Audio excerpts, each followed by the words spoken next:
sports, when you were a kid and you played in your backyard, you don't want to be no damn wide receiver. You don't want to be no tight end. What did you want to play? Quarterback. And when the quarterback is not doing the best of his ability, Daniel Moore, it's time to send you packing. Yeah, there's other quarterbacks in the NFL that I feel should get their damn walking papers just like Cam Newton did. All I got to say is three words in my Stephen A. Smith quote here on the round table. It's about time. Bottom line. Do I need to remind all of you that Cam Newton only played 2 games for the Panthers last year? Right. Kyle Allen. No, you don't need to remind me. Kyle Allen was running that offense. And No. Kyle Allen was occasionally throwing the ball. Christian McCaffrey was running that offense. But here's the thing, though, guys.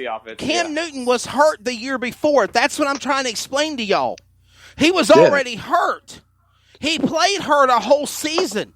Then he says, I'm hurt and I got to go down. I got to get fixed. I got to go through surgery. Then he came back and he still hurt himself again. And then they said, Kyle. And this is why Kyle Allen has more clout than Cam Newton has. Ron Rivera's looking at putting Kyle Allen at Washington.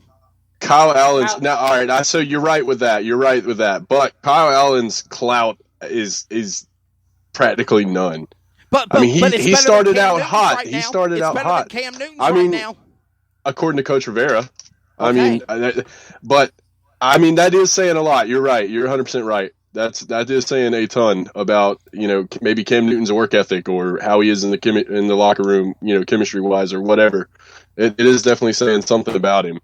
But my thing is, with him playing hurt, we had, before Kyle Allen, I forget who the backup was, but whoever the backup was obviously nowhere near as good as, who was it? I can't think of his name. Derek Anderson. I kept wanting to say Derek Moore, but I knew it wasn't right.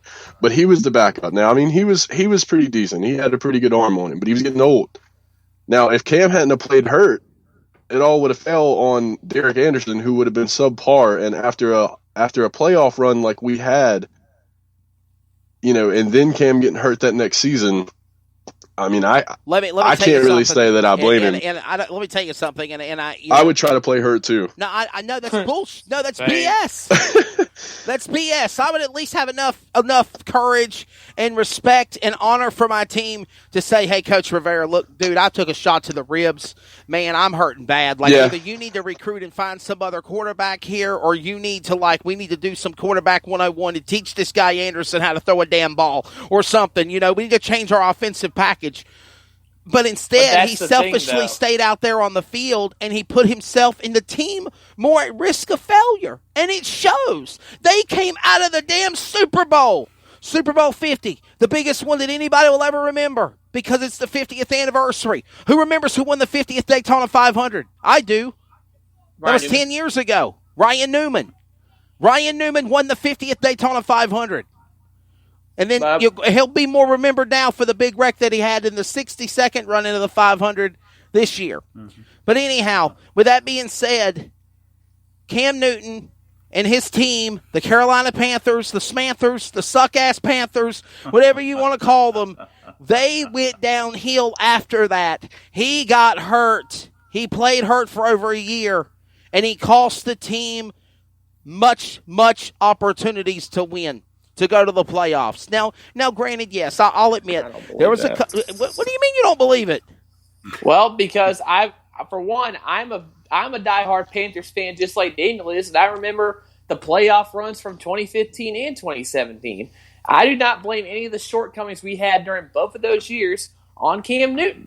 Cam Newton was one of the reasons why we were so competitive. In fact, a lot of oh my God, guys. What I'm trying to explain, though, here is you go from being a Super Bowl team to go to the NFC Championship game and being the champions, losing the Super Bowl to Denver, and then you don't make the playoffs after that. They didn't go to the playoffs after they went to the Super Bowl. Let's be honest. The last 3 years of Panthers football has sucked. But how many teams are going to make it to the even the playoffs with a hurt quarterback? I see what you're saying. He should have at least said, to the team, if he didn't. I'm not sure, I don't know if any of that ever come out. But, if he tried to hide it, then I could see that. But, I'm not, I don't think any team is going to, well, let me rephrase that. I don't think many teams are going to make it into the playoffs with a hurt quarterback and a lackluster offensive line, because that has been our struggle probably since 2015. All right, so let's before then, really, because true. It's always been our problem, honestly. When Jordan Gross retired in 2013, every year after that, Cam Newton had a different person at left tackle.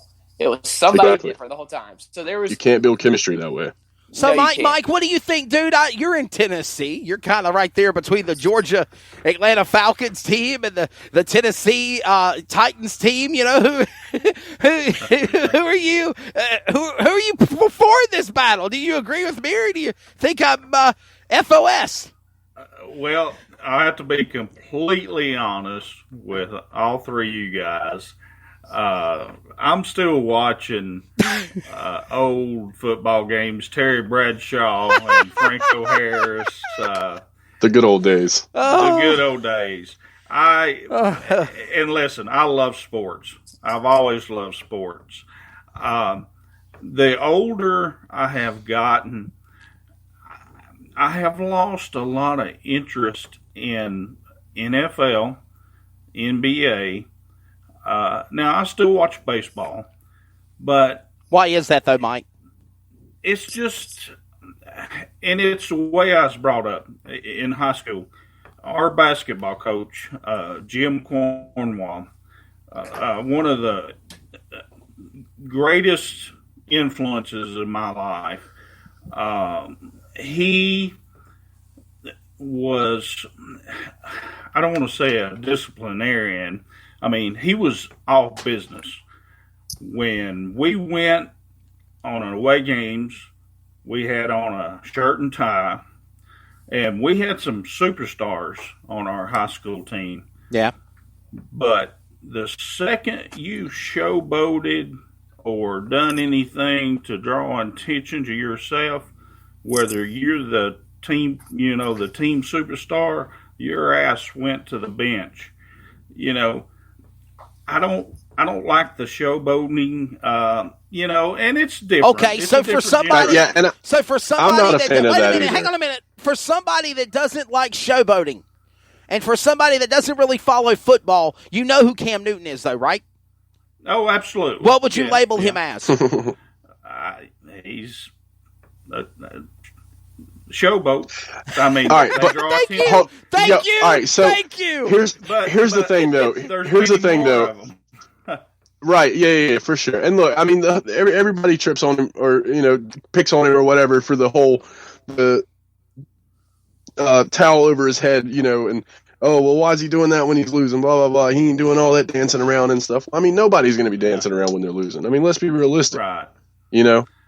I mean, at the same time, should he be doing it while he's winning? Maybe not. I'm one of those people always, I'm a Duke fan. My pop is a Carolina fan. So if we're not watching the game together, I always wait until the end result before I hit all my UNC fans up and say, hey, y'all suck. I always have to wait, because I'm not at halftime when we're up by 40. I'm not going to say, y'all suck. And then all of a sudden we blow a 40-point lead by 20, so all of a sudden they got 60 in the second half. Up by and so I'm not going to do that. I'm not going to look like a fool. Let me explain something to y'all. Okay, this is the true heart of a champion that I am of football. I'm a Pittsburgh Steelers fan. Y'all know that. Maybe you don't. Now you do. From the Terry Bradshaw days to Cordell Stewart to the bust Jerome Bettis to Ben Roethlisberger and his shenanigans. But I will tell you this: we lost. Hang on a minute. We lost Ben Roethlisberger this year. Second week of the season. But what does he do? He comes out. He doesn't say, oh, man, I'm okay. I can fight it. I can wear it off. I can play it off. I can be all right. He came out for the season to improve, to get better for what he will do next year, because I really believe the 2020 season is going to be Ben Roethlisberger's last year playing football. Go ahead, Daniel.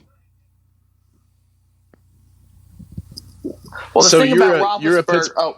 Go ahead, Daniel. Go ahead, Daniel. No, well, that's my thing. So, all right, Pittsburgh, you guys are big on Roethlisberger, right? He's the man, Big Ben, right? I like Ben Roethlisberger, yes. So, and not to take anything away from him, he's done his thing, and I mean, he's getting a little older now, so I mean, he's not as efficient. But my point is, if Big Ben had been hurt, all right, now say you're the GM of the team, but he came out. We'll say the coach. Yeah, but still, still, there is no still. Cam Newton played hurt.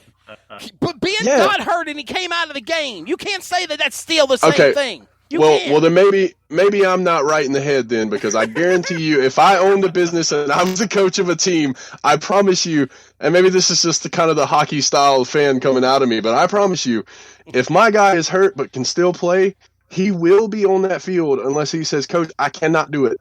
Relentless. I mean, that's just how I am. That's his maybe so. But that is me. I've seen that at high school sports too. Brandon, what's your take on it? You're taking Daniel's side. You always do. Yeah, thank you, Mike. Look, I've been around high school coaches for a couple of years now. Football, basketball, baseball. I've seen guys get hurt, take brutal shots, come right back in the game. Hey, there's a game I was covering a few weeks ago before the outbreak happened between Henderson Collegiate and Pender. I saw two guys from the Henderson Collegiate game both go down with what appeared to be non-contact knee injuries. And all of us in here know if it's non-contact, it's usually serious. Well, both those guys, even though they had knee injuries, they both immediately came right back in, and they were contributors for their team. So they were hurt, but they were not hurt enough to the point where they had to come out of the game.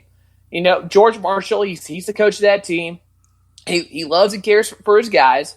Under normal circumstances, because they are high schoolers, he would have pulled them out of the game. But because they were pursuing a state championship, you know, he and his staff talked with both of them, and, you know, they determined that even though they were both hurt, they were healthy enough to go back in there.